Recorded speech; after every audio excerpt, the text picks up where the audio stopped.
मंत्रमूलं गुरुर्वाक्यं मोक्षमूलं गुरुर्कृपा।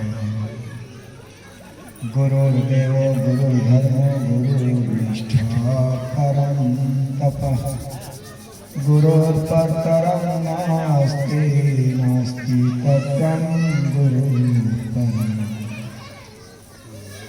परम पूज्य परम आदरणीय श्री स्वामी जी हमारे बीच विराजमान श्रद्धेय संत श्री ज्ञानेश्वर साहेब जी,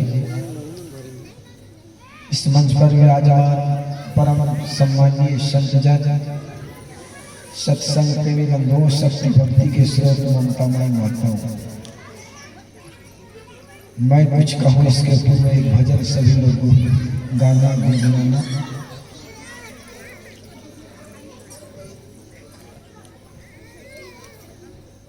अपने माँ बाप का दिल जो दुखाए,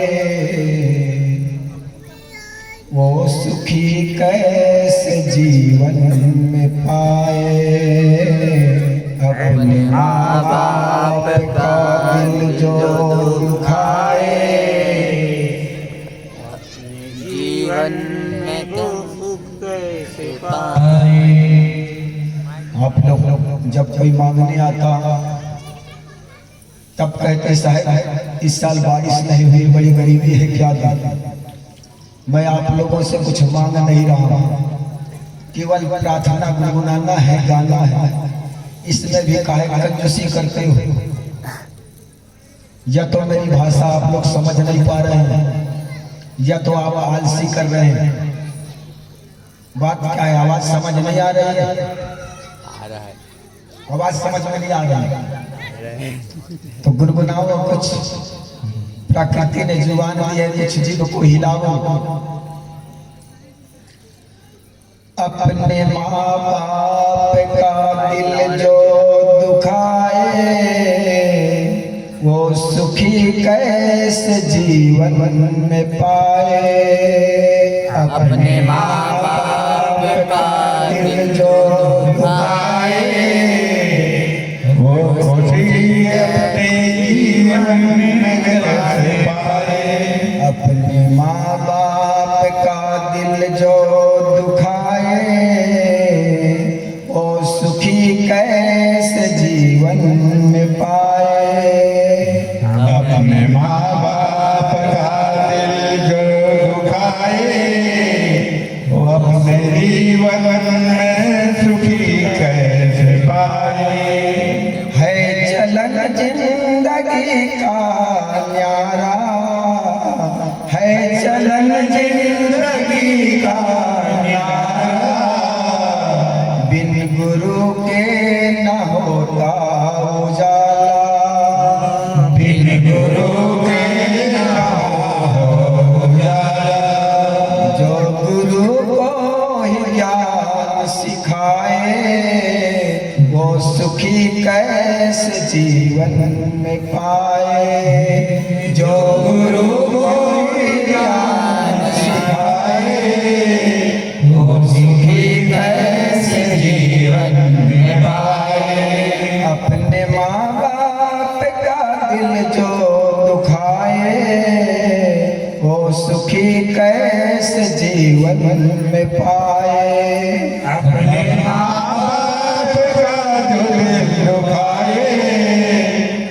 जीवन में सुखी कैसे पाए। भाई बहनों का रिश्ता है प्यारा, दोनों के बिन न होता गुजारा। भाई बहनों का रिश्ता है प्यारा, दोनों बिन नहीं होता गुजारा। भाई बहनों इज्जत लुटाए, वो सुखी कैसे जीवन में पाए। भाई बहनों की इज्जत लुटाए, वो सुखी कैसे जीवन में पाए। अपने माँ बाप का दिल जो दुखाए वो सुखी कैसे जीवन में पाए। अपने माँ बाप का दिल जो दुखाए अपने जीवन में सुखी कैसे पाए। पति पत्नी का ऐसा है बंधन जिससे घर घर में होता है गुंजन। पति पत्नी ऐसा है बंधन जिससे घर घर में होता है गुंजन। पति पत्नी से अलग घर बसाए वो सुखी कैसे जीवन में पाए। पति पत्नी से अलग घर बसाए वो जीवन में सुखी कैसे पाए। अपने माँ बाप का दिल जो दुखाए वो सुखी कैसे जीवन में पाए। अपने माँ बाप का दिल जो दुखाए वो सुखी कैसे जीवन में पाए। जिंदगी में जिन्होंने हमें जन्म दिया इस धरती पर कुछ योग्य बनाए पढ़ा लिखा करके, वे माँ बाप ना होते तो आप होते कहाँ। दुनिया के रंगमंच पर बहुत स्वर्ग और नर्क की बातें बताई जाती है, लेकिन अपने घर को स्वर्ग कैसे बना इस पर चर्चाएं कम होती है। घर के रहे बड़े बुजुर्गों में भगवान नहीं दिखता, उसको मंदिर में कभी भगवान दिखाई नहीं पड़ेंगे। घंटा घंटा भर समय निकाल करके मंदिर में घंटा तो बजा लेते हैं, लेकिन माँ बाप के चरणों में दो फूल रख करके उनके चरण छूने में शर्म आती है।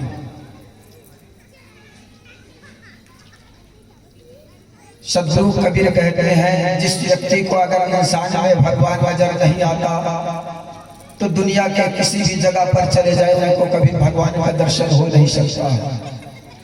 बड़े बुजुर्गों का आदर करना सीखें। हम जिनके छत्र छाया में बढ़ते हैं, पलते हैं, बड़े होते हैं, उनकी कीमत समझो।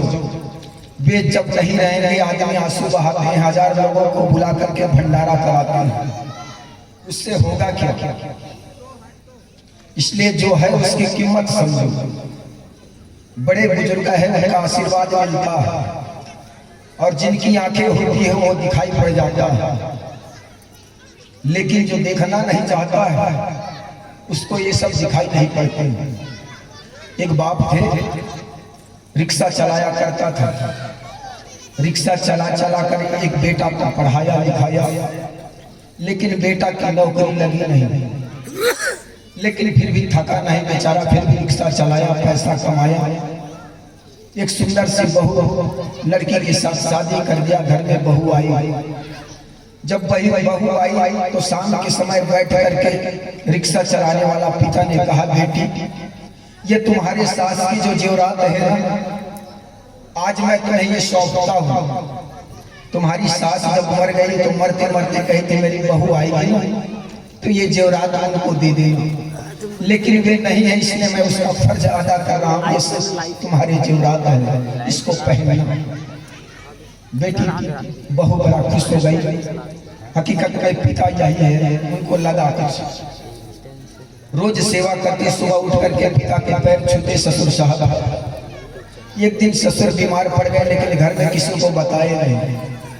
डॉक्टर के पास जाकर हॉस्पिटल में चेक कराया तो पता चला इनको कैंसर है।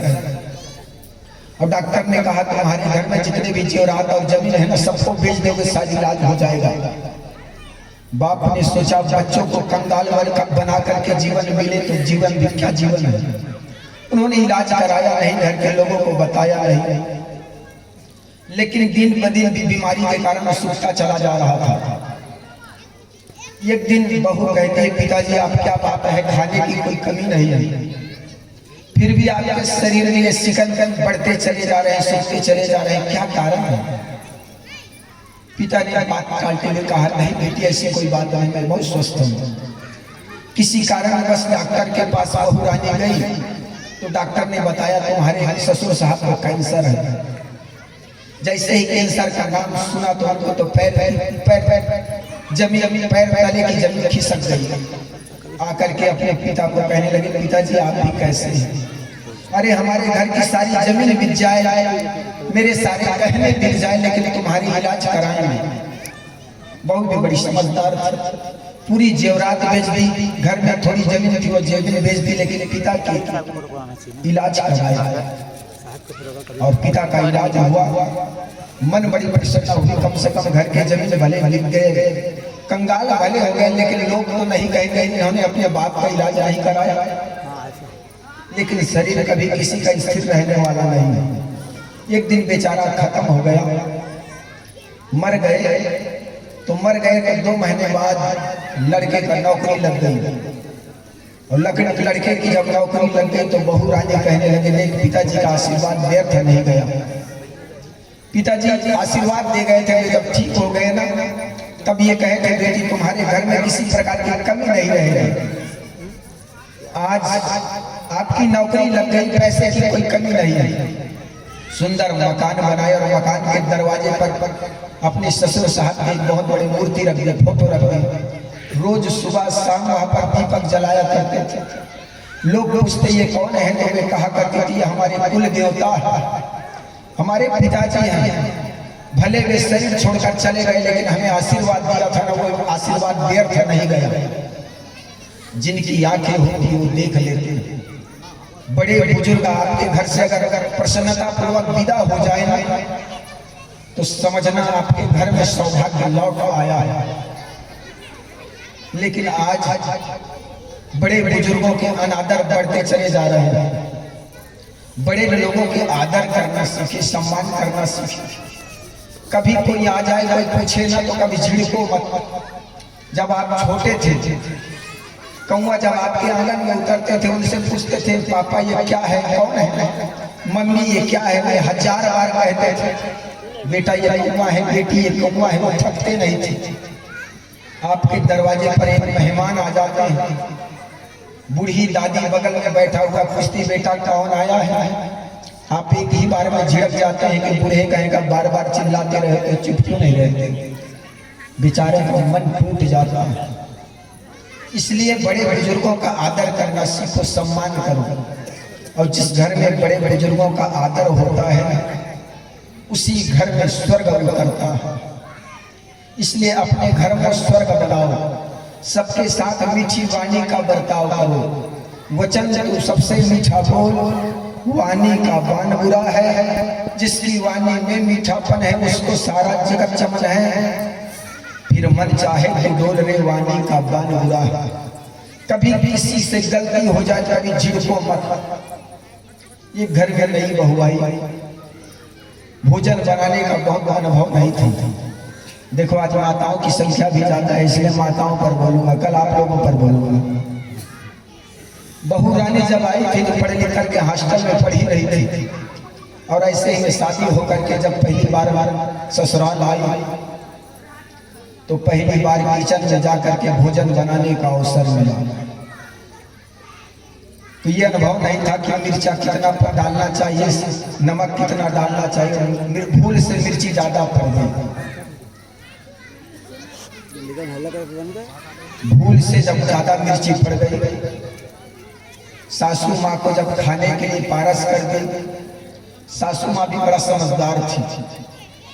सासू माँ जैसे ही पहला कौन डाली तो पता चला आज बहू रानी के हाथों से मिर्ची बहुत ज्यादा पड़ गई। लेकिन कुछ एक शब्द कही नहीं, आंखों से गंगा जमुना बह रहे हैं, हाइसू करते करते खाई जा रही है। ऊपर से बहू रानी बैठ करके पूछती है, माँ जी भोजन कैसा बना है? कहे बेटी भोजन बहुत अच्छा बना है। कहे माँ जी भोजन अच्छा बना है तो सब्जी कैसे बनी है? क्योंकि आंखों से गंगा जमुना बह रहे थे, ऊपर से हाइसू कही जा रही थी। तो कहीं माँ जी भोजन अच्छा बना है, सब्जी कैसी बनी है? कहे बेटी सब्जी भी अच्छी बनी है। कहे माँ जी भोजन अच्छा बना है, सब्जी अच्छी बनी है, लेकिन आपकी आंखों में ये गंगा जमुना कैसे बह रहे हैं, क्या बात है? सासू माँ सजाते हुए बातों को कहने लगी, बेटी ये तो प्रेम की आंसू है। तू जैसे लक्ष्मी मेरे घर में बहू बन करके आई, ये अंदर रह नहीं पाई, आंखों के माध्यम से छलक जा रही है। बहू रानी एकदम खुश हो गई। जब कोई सास अपनी बहू की प्रशंसा कर दे तो बहू के होठों की लालिमा बढ़ जाती है, उनके चेहरे में मुस्कान आ जाती है। तो बहू रानी मुस्कुराते हुए कहने लगी कि माँ जी सब्जी अच्छी बनी, एक चम्मच और डाल दो। सासू माँ कहीं बस बेटी ज्यादा प्रेम बर्दाश्त नहीं हो, इतना काफी। कहा जाता है कि बहू रानी खा सासू माँ खा करके उठी और पहले कौर जैसे ही डाली तो पता चला आज मिर्ची बहुत तेज पड़ी हुई। उन पे मन में बड़ी गलानी हुई और उन्होंने सोचा वास्तव में मुझे एक माँ नहीं, एक सास नहीं, बल्कि एक माँ और मिली। पहले बार अपनी मायके गई तो माँ पूछती, बेटी तुम्हारे घर के लोग कैसे हैं? कहने लगे, माँ घर के सारे लोग अच्छे हैं, लेकिन मुझे सास नहीं बल्कि एक और माँ मिली है, वो सासू माँ है। और ताजी जिंदगी वो सेवा करती रही बेचारी। हमारे घर में भी ऐसा हुआ, कभी भूल से कोई किसी प्रकार की कोई गलती कर जाए, उनको सुधार की दृष्टि से एकांत में ले जाकर के बोलो, लेकिन चार लोगों के बीच में उसकी अपमानित करने के लिए कभी उसको सुनाओ मत। मनुष्य गलती का पुतला है, अक्सर हो ही जाती है। जो कर ले ठीक गलती को उसे इंसान कहते हैं, पराया दर्द अपनाए उसे भगवान कहते हैं। किसी के काम में जो आए उसे इंसान कहते हैं, पराया दर्द अपनाए उसे भगवान कहते हैं। मनुष्य की गलती का पुतला है, अक्सर हो ही जाती है। जो कर ले ठीक गलती को उसे इंसान कहते हैं, पराया दर्द अपनाए उसे भगवान कहते हैं। दूसरे की गलती हो जाए तो उनको सुधरने के लिए समय दो। जहां प्रेम होता है वहां वस्तु छोटी हो जाती है, पद छोटा हो जाता है, संपत्ति छोटी हो जाती है। प्रेमी के लिए प्रेमी बड़े हो जाते हैं। जिस घर में प्रेम होता है ना, अगर बहू के हाथ से कोई गिलास गिर जाए चांदी का, फिर भी सासू माँ कहेगी, बेटी गिलास ही तो टूट गया, तुम्हारे पैर में तो चोट नहीं आई। लेकिन वहीं पर जहाँ प्रेम नहीं होता ना, अगर बहू के यहाँ से शीशा का भी गिलास टूट जाए तो सासू माँ झल्लाएगी, मूर्खा कहेगा तूने शीशे का गिलास तोड़ डाली, तुम्हारे पैर क्यों नहीं टूट गए। इसलिए वस्तु की कीमत मनुष्य से अधिक होता है मेरे मित्रों। इसलिए चीजें टूट जाए, मकान टूट जाए, गिर जाए, कोई गम नहीं, लेकिन इंसान के दिल को कभी तोड़ना मत। प्रेमी के लिए प्रेमी बड़े होते हैं, वस्तु भले छोटी हो जाती है, प्रेम जहाँ होता है वस्तु छोटी हो जाती है, पद छोटा हो जाता है, संपत्ति छोटी हो जाती है। प्रेमी के लिए प्रेमी बड़े हो जाते हैं। इसलिए घर में रहे लोगों की कीमत समझे, माँ बाप और बड़े बुजुर्गों की कीमत समझे। और जिस घर में माँ बाप की गुरुजनों की आदर होती, संस्कार होती, वही घर जानना स्वर्ग है, अन्यथा तो शमशान घाट है। इसलिए सदगुरु कबीर ने कहा, जागर प्रेम न संचरे सो घर जान शान, जैसे खाली लोहार का सांस लेते बिन प्राण। हमारे घर में अगर हम जिंदा हैं तो हमारे अंदर प्रेम होगा, अन्यथा मुर्दा तो दूसरे के प्रेम जानता नहीं, दूसरे के न तो दर्द जानता है, न तो किसी प्रकार की पीड़ा जानती है। इसलिए जहाँ पर रहते हो वहाँ पर एक दूसरे की पीड़ा जानो, पीड़ा को समझो। कभी किसी से गलती हो जाए, एकांत में जाकर के उनको सुधारने की बात करो। जिस प्रकार धुआं अपनी छाया अपने अंदर रखता है, इसी प्रकार घर की अपनी बातें अपने घर में रखो। बहू अपने घर में मायके में जाकर के ऐसी बात न बताए जिससे घर के दो परिवार में फूट पड़े।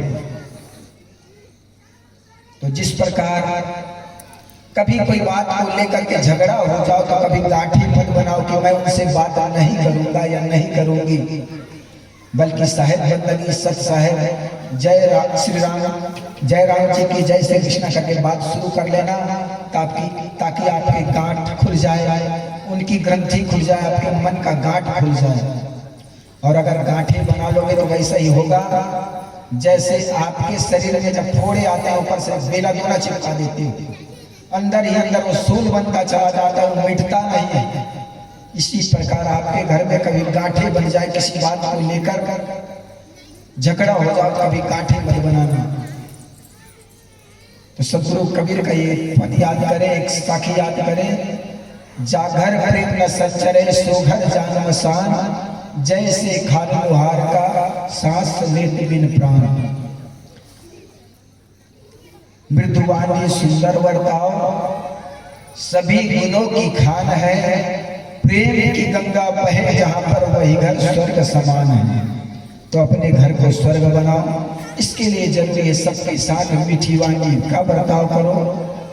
और सदगुरु कबीर ने कहा, मधुर वचन है औषधि, कटुक वचन है हीर, श्रवण द्वार है संतरे शाले सकल शरीर। इसी के साथ देता हूं अपनी वाणी को विराम। बोलिए सदगुरुदेव की।